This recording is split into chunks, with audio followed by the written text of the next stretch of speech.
Hello students, तो अगर आप लोग भी C U E T P G zoology 2023 के लिए प्रिपेयर कर रहे हैं एंड आप लोग ये वरी कर रहे हैं कि ऐसे कौन से टॉपिक्स हैं जिन्हें पढ़ के ही जाएं जिससे क्वेश्चन आने की प्रोबेबिलिटी बहुत ही ज़्यादा है, 90-80% है, तो वो टॉपिक्स आपको इस वीडियो में मिलने वाले हैं। ये मैंने वीडियो प्रिसाइसली जूलॉजी स्टूडेंट्स के लिए बना रखी है, तो आप लोग मेरे साथ बने रहिएगा, स्टे ट्यून्ड। जैसे कि मैंने अपनी प्रीवियस वीडियो में भी आपको बताया था C U E T P G के रिगार्ड्स में कि इसमें जो क्वेश्चंस आ रहे हैं वो बेसिक से आ रहे हैं, इसमें बहुत ज़्यादा मैकेनिज्म प्रोसेस में जाने की ज़रूरत नहीं है। हाँ, अगर वो क्वेश्चन ही मैकेनिज्म वाला है देन नेसेसरी, अदरवाइज आपको सिर्फ बेसिक्स पता होनी चाहिए कि कोई चीज़ क्या है, कैसे काम करती है, दैट्स इट। इससे ज़्यादा आपको किसी भी टॉपिक में अपना ज़्यादा टाइम इन्वेस्ट करने की ज़रूरत नहीं है, क्योंकि वो ज़्यादा डेप्थ में कुछ पूछ ही नहीं रहे हैं, वो बस आपकी बेसिक नॉलेज देख रहे हैं। और इसमें ऑलमोस्ट सारे ही सब्जेक्ट्स को कवर कर रखा है। मैंने आपको जैसे कि बताया था लास्ट वीडियो में कि सेल बायोलॉजी से, मॉलिक्यूलर बायोलॉजी से कितने नंबर ऑफ क्वेश्चंस आ रहे हैं, तो आप उस वीडियो को ज़रूर देखना एंड देन इस वीडियो में आइएगा, जिससे आपको प्रिसाइजली पता चल जाएगा कि उनमें से भी ऐसे कौन से टॉपिक्स हैं जिनसे क्वेश्चन आने की प्रोबेबिलिटी बहुत ज़्यादा है। ये एनालिसिस सिर्फ मैंने C U E T P G के पी वाई क्यू से ही नहीं ली है, साथ ही साथ मैंने जो बाकी M S C entrance examination होते हैं लाइक जैम, गेट और जो पास्ट में दिल्ली यूनिवर्सिटी के एग्ज़ाम्स होते थे उसके बेसिस मैंने ये आपको एनालिसिस बता रही हूँ। तो आप लोग इन टॉपिक्स को तो बिल्कुल भी स्किप मत कीजिएगा। बाकी अगर आप कोई टॉपिक स्किप करते हैं तो शायद उससे क्वेश्चन आने के चांसेस कम होंगे, बट इन टॉपिक्स को बिल्कुल भी स्किप मत कीजिएगा। एक बार इन्हें, चाहे आप यूट्यूब की वीडियो से ही पढ़ो, चाहे कहीं कोचिंग से पढ़ रहे हो वहाँ से पढ़ो, एक बार ही ज़रूर पढ़िएगा। चलो लेट्स गेट अहेड। मैं इसमें अप्रॉक्सीमेटली 20 टॉपिक्स के बारे में बात करने वाली हूँ, जिसे आप भी नोट डाउन कर लीजिएगा और इन टॉपिक्स को तो आप पढ़ के ही जाइएगा। तो फर्स्ट टॉपिक आता है यहाँ पे हमारा सेल ऑर्गेनेलीज के फंक्शंस। भी सेल ऑर्गेनेलीज है जैसे कि गोल्जी अपैरेटस है, ईआर है, माइटोकॉन्ड्रिया है, इन सब के आपको फंक्शंस अच्छी तरीके से आनी चाहिए। जैसे कि इसमें आपने बहुत सारा डिटेल तो अगेन नहीं पढ़ना है। से हम गोल्जी बॉडीज़ लेते हैं, तो गोल्जी बॉडीज़ का मेजर फंक्शन क्या है? पैकेजिंग एंड सॉर्टिंग, तो आपको अच्छे से पता होना चाहिए। सेम वेज अगर हम वहीं पे ले लेते हैं न्यूक्लियोलस में क्या होता है, तो उसमें आरएनए की सिंथेसिस होती है। ये सब आपको बहुत अच्छे से आना चाहिए कि कौन सा ऑर्गेनेली प्रिसाइजली कौन सा फंक्शन कर। Second is replication, transcription and translation. ठीक है, आपको रेप्लिकेशन, ट्रांसक्रिप्शन एंड ट्रांसलेशन बहुत ही ज़्यादा अच्छे से आना चाहिए। और इसमें जैसे कि कौन सा एंजाइम का क्या फंक्शन है, रेप्लिकेशन में जैसे कि आता है टोपोआइसोमेरेज आता है ना, तो इसका क्या फंक्शन है। ट्रांसक्रिप्शन में कोई चीज़ आ रही है तो उसका क्या फंक्शन है, सिग्मा फैक्टर का क्या फंक्शन है। ऐसी जो चीज़ें हैं इसमें, एंजाइम्स हैं, कोफैक्टर्स हैं, वो सब के सब आपको बहुत अच्छे से आने चाहिए। थर्ड वहीं पे आता है हमारा, इसमें अगर आप लोगों के पास टाइम होता है या फिर आपने प्रीवियस क्लासेस में पढ़ रखा है तो फिर आपको प्रोटीन ट्रांसपोर्टेशन अच्छे से एक बार ही देख लेना चाहिए, क्योंकि इससे भी क्वेश्चन आने के चांसेस काफ़ी ज़्यादा हैं एंड ये डेफिनेटली बैचलर्स लेवल का one of the important topic है। अगर आपने कभी भी पढ़ रखा है अपनी प्रीवियस क्लासेस में प्रोटीन ट्रांसपोर्टेशन कैसे कैसे होता है कौन कौन सी ऑर्गेनेलीज में, तो फिर आप पढ़ लीजिए उसे। फोर्थ वरना हमारा यहाँ पे इम्पॉर्टेंट टॉपिक आता है विच इज़ बीएससी लेवल पे जितनी भी आपने जेनेटिक्स पढ़ रखी है वो बहुत ज़्यादा इंपॉर्टेंट है। उसके मैं आपको कुछ टॉपिक्स बता देती हूँ, जैसे कि sex determination in various organisms. ठीक है, जैसे कि ड्रोसोफिला में है, हॉर्स फ्लाई में है, बर्ड्स में कैसे होता है, ग्रासहॉपर में कैसे होता है, ह्यूमंस में सेक्स डिटर्मिनेशन कैसे होता है, ये टॉपिक्स आपने अच्छे से देखने। साथ ही साथ एपिस्टेसिस जो है वो पढ़ के जाना है, क्योंकि इसका कॉन्सेप्ट भी मैंने देखा। एपिजेनेटिक्स हो सकता है तो आप वो भी देख के जाइए। प्लियोट्रॉपी, साथ ही साथ अगर आप लोग कंप्लीट डोमिनेंस, इनकम्प्लीट डोमिनेंस को तो अच्छे से रिवाइज करिएगा, क्योंकि ये बहुत ज़्यादा इजी भी है। अगर आप इसे अच्छे से रिवाइज करेंगे तो चांसेस ऑफ क्वेश्चन ख़राब होने के भी कम हो जाएंगे। जस्ट ये सोच के कि आपने ये बचपन में पढ़ रखा है, ये ईजी टॉपिक है, ऐसा सोच के आप इनकम्प्लीट डोमिनेंस या फिर कंप्लीट डोमिनेंस को, कोडोमिनेंस को इग्नोर मत कीजिएगा। साथ ही साथ मल्टीपल एलिलिज्म भी जो है वो मैंने देखा, तो अगर आपके पास टाइम होता है तो फिर आप उसे भी अच्छे से पढ़ के जाइएगा। ठीक है, ये टॉपिक्स जो हैं जेनेटिक्स के बहुत ज़्यादा इंपॉर्टेंट, लाइक सेक्स डिटर्मिनेशन की। ड्रोसोफिला का तो स्पेशली काफ़ी ज़्यादा देखा जाता है। ड्रोसोफिला का सेक्स डिटर्मिनेशन देखिएगा, एनिमल्स का, बर्ड्स का, epistasis, pleiotropy, incomplete and complete dominance, को डोमिनेंस एंड साथ ही साथ एलिलिज्म। ठीक है, इसके साथ अगर आपके पास टाइम है तो काई स्क्वायर टेस्ट भी देख के जाइएगा।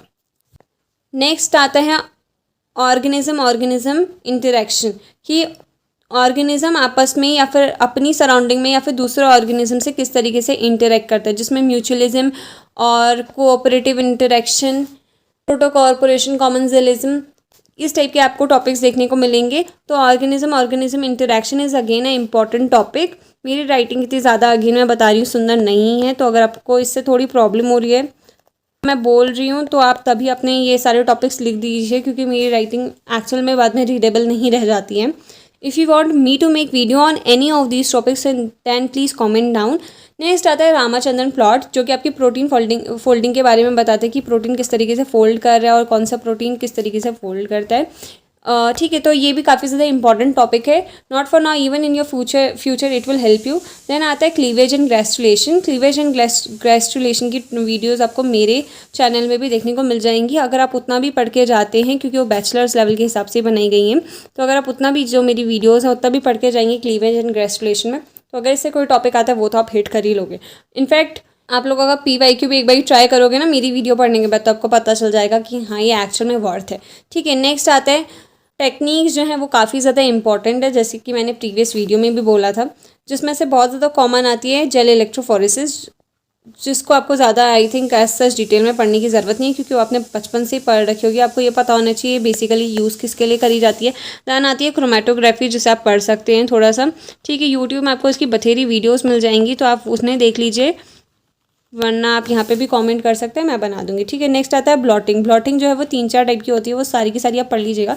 इसमें आपने प्रोसीजर से ज़्यादा इस चीज़ पे ध्यान देना है कि ये प्रोसेसेस क्यों यूज़ करी जा रही हैं। अगर मैं ब्लॉटिंग यूज़ करती हूँ, अगर से मैं नॉर्दर्न ब्लॉटिंग यूज़ कर रही हूँ तो मैं किसके लिए यूज़ करूँगी, अगर मैं साउदर्न कर रही हूँ तो मैं किसके लिए यूज़ करूँगी। तो आपको ये पता होना चाहिए कि हम कौन सी जो ये प्रोसेसेस हैं स्पेशली वो कौन सी टाइम पे यूज़ करेंगे, किस चीज़ के लिए हम यूज़ करेंगे, ये आपको आना चाहिए। आपको इसमें ये नहीं जानना है कि प्रोसेस कैसे होती है, इसमें आपने ये देखना है कि उसकी यूटिलिटी क्या है, एप्लीकेशंस क्या है।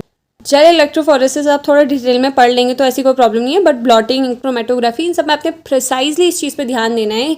इनफैक्ट सारी टेक्निक्स में आपने इस चीज़ में तो स्पेसिफिकली ध्यान देना है कि वो किस चीज़ के लिए यूज़ करी जाती है, हम उन्हें यूज़ कब करते हैं। नेक्स्ट इसमें टॉपिक है hormones. Hormones in itself is very very important topic.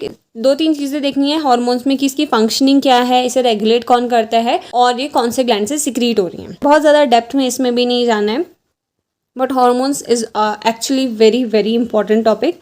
10th number पे जो हमारा टॉपिक आता है it is highlights of vertebrates and non vertebrates. ठीक है, दैट इज़ क्या, अब ये बहुत ज़्यादा ऑब्वियस चीज़ है कि हम पूरा का पूरा वर्टिब्रेट्स एंड इनवर्टिब्रेट्स जिन बच्चों ने नहीं पढ़ा वो नहीं पढ़ सकते, है ना।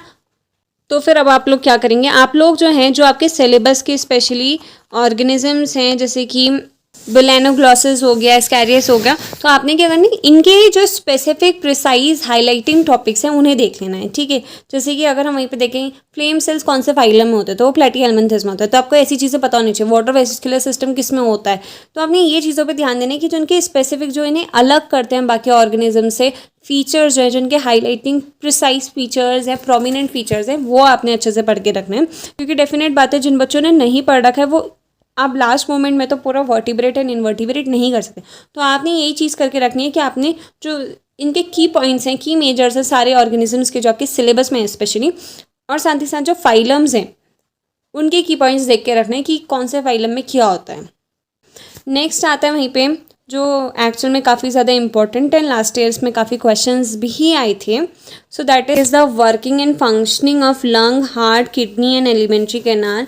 इसमें आपने अगेन बहुत ज़्यादा डेप्थ में या फिर कोई बहुत ज़्यादा टफ बुक नहीं लेनी है, आपने बस बेसिक सी कोई बुक लेनी है जिसमें आपको सिंपल से वर्किंग मिल जाएगी, आपके ये ऑर्गन्स किस तरीके से वर्क करते हैं, इनके काम क्या है, इनके अगर इनके सेल्स में कुछ स्पेसिफिसिटी है तो फिर वो क्या है, जैसे कि ट्रिप्सिन क्या काम करता है, लाइपेज क्या काम करता है, इस टाइप की चीज़ें आपको अच्छे से आनी चाहिए। और साथ ही साथ अगर आपके पास टाइम हो या फिर आपको कोई अच्छा रिसोर्स मिल चुका है तो फिर आप ये भी देखिएगा कि इनसे रिलेटेड डिजीज़ कौन सी हैं और उन डिजीज़ में प्रॉब्लम कौन सी होती है। ठीक है, जेनेटिक्स में आप एक और चीज़ देखेंगी, जेनेटिक डिसऑर्डर के बारे में अच्छे से पढ़ेंगे। दो प्रीवियस ईयर में आया नहीं था बट वो बहुत सालों में बहुत ढेर सारे एग्जाम पेपर्स में आता ही है जेनेटिक डिसऑर्डर, तो आप लोग जेनेटिक डिसऑर्डर को अच्छे से पढ़ के जाएंगे। एंड सेम वेज यहाँ पे भी इन जो ऑर्गन्स हैं उनसे रिलेटेड अगर कोई प्रोमिनेंट डिजीज़ हैं वो आप अच्छे से देखे जाइए कि वो डिजीज़ कौन सी हैं और उन डिजीज़ में क्या क्या होता है। साथ ही साथ वर्किंग एंड फंक्शनिंग में आप न्यूरॉन्स के बारे में, ब्रेन के बारे में भी हल्का फुल्का पढ़ के जाइएगा। Next topic is enzymes. Enzymes को प्रॉपरली अच्छे से पढ़ना है। एंजाइम्स में आपने सिर्फ एक चीज़ पे ध्यान नहीं देना है, आपने एंजाइम को अच्छे से ही पढ़ना है, मतलब फंक्शनिंग भी देखनी है आपने, माइकल मेंटेस रिएक्शंस भी देखनी है, एंजाइम किस तरीके से काम करने हैं ये भी देखना है, और डिफरेंट टाइप ऑफ एंजाइम्स के वर्क क्या हैं, ठीक है। सिर्फ एंजाइम का फंक्शन नहीं, जैसे कि सपोज पॉलीमरेज का क्या काम है, काइनेज का क्या काम है, पेप्टिडेज का क्या काम है, ये भी देख के रखना है। इसी तरीके से बहुत ढेर सारे टाइप के एंजाइम्स हैं, लाइक लीगेस, लाइएस, आइसोमरेज, इस सबके बारे में आपको पता होना चाहिए कि उनकी जनरल फंक्शनिंग क्या है। तो एंजाइम्स के लिए आप एक अच्छा ही सोर्स लीजिएगा, क्योंकि एंजाइम से बहुत क्वेश्चंस आए थे और ये बायोकेमिस्ट्री का मेजर पोर्शन में से रहा है। Next topic is amino acid. तो अमाइनो एसिड में आपको बस पता होना चाहिए कि कितने टाइप के अमाइनो एसिड्स होते हैं, उनके जनरल फंक्शंस क्या होते हैं, ठीक है। जैसे कि ऑन द बेसिस ऑफ कि कौन सा एसिडिक अमाइनो एसिड होता है, कौन सा नॉन पोलर होता है, कौन सा पोलर होता है, इस टाइप की जनरल आपको पता होना चाहिए अमाइनो एसिड्स के बारे में बेसिक्स, ठीक है। इसमें आपने बहुत ज़्यादा डिटेल में नहीं पढ़ना है, बट एंजाइम्स आप अच्छे से पढ़ के जाइएगा। 14th topic is immune cells. तो आपने इम्यून सेल्स को तो बहुत अच्छे से पढ़ना है कि इम्यून सेल्स कौन कौन से हैं, उनके बेसिक फंक्शन क्या है, इनेट इम्यूनिटी क्या है, अडेप्टिव इम्यूनिटी क्या है, और कौन सा सेल किस टाइप का फंक्शन करता है, अबंडेंट सेल्स कौन से हैं, और साथ ही साथ इसमें आपने ये भी देखना है, फंक्शंस तो आपने इसके देखने ही हैं, टाइप ऑफ सेल्स भी देखने हैं, कौन सा सेल सिक्रीट कर रहे हैं, कहाँ से ये ओरिजिनेट हो रहे हैं, कहाँ पे ये मैच्योर हो रहे हैं, और इसी के साथ साथ इम्यून सेल्स में आप MHC के बारे में भी पढ़ के आइएगा, मेजर हिस्टोकम्पेटिबिलिटी कॉम्प्लेक्स, ठीक है। इसके बारे में भी आप देख लीजिएगा, क्योंकि ये एक्चुअल में काफ़ी ज़्यादा इंपॉर्टेंट टॉपिक्स है, not only here but other MSc entrance में भी अगर आप प्रिपेयर कर रहे हो तो उसमें भी एक टॉपिक आता ही है MHC से रिलेटेड, ठीक है। तो immune cells is a must, and इससे 2-3 क्वेश्चन आई थिंक प्रिसाइजली इसी से आए थे, 3 या 4 क्वेश्चन में भी, तो आप इसे अच्छे से पढ़ के जाइएगा। नेक्स्ट जो कि अगेन बहुत ईजी टॉपिक है, it is the geographical era.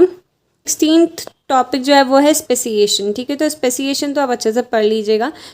Generally जो है वो 4 टाइप के स्पेसिएशंस होते हैं, और वो क्यों होते हैं, और अगर आपको इनके एग्जाम्पल्स भी देखने को मिलते हैं तो वो भी देख लीजिएगा। स्पेसिएशन बहुत ज़्यादा बड़ा टॉपिक नहीं है, आप इसे यूट्यूब की वीडियो से भी कवर करते हो जिसमें अच्छे से समझाया है, so that will be more than enough, but again it's a important topic. इससे 2 क्वेश्चन समवट बने हुए थे।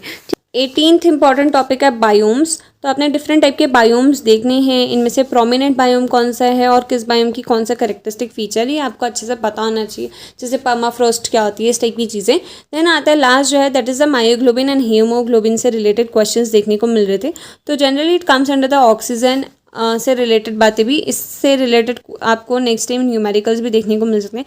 दो प्रीवियस ईयर में कोई भी न्यूमेरिकल था नहीं, बट मे बी हर बारी पैटर्न सेम नहीं रहता, तो ऐसा हो सकता है अपकमिंग ईयर्स में हमें न्यूमेरिकल्स भी देखने को मिले। Myoglobin and haemoglobin in itself are very small topics, तो ये स्मॉल टॉपिक भी आप पढ़ के जाइएगा। बायो में बहुत बड़ा टॉपिक नहीं है, इसके आपको यूट्यूब में आई थिंक 10 मिनट्स की बहुत अच्छी सी वीडियो मिल सकती है, आप इसके प्रॉपर नोट्स बनाइए, बार बार रिवाइज कीजिए। ये जो मैंने आपको 16 टॉपिक्स बताए हैं, these all are actually very very important topics, and I hope you will learn them properly. बहुत ज़्यादा डेप्थ में कोई भी क्वेश्चन नहीं आ रहा है, जस्ट हाईलाइट, जस्ट बेसिक्स आपको अच्छे से आने चाहिए। If you have any query regards to this then please comment down and let me know कि मैं next CUET PG से related कौन से टॉपिक में वीडियो बनाऊँ। Thank you.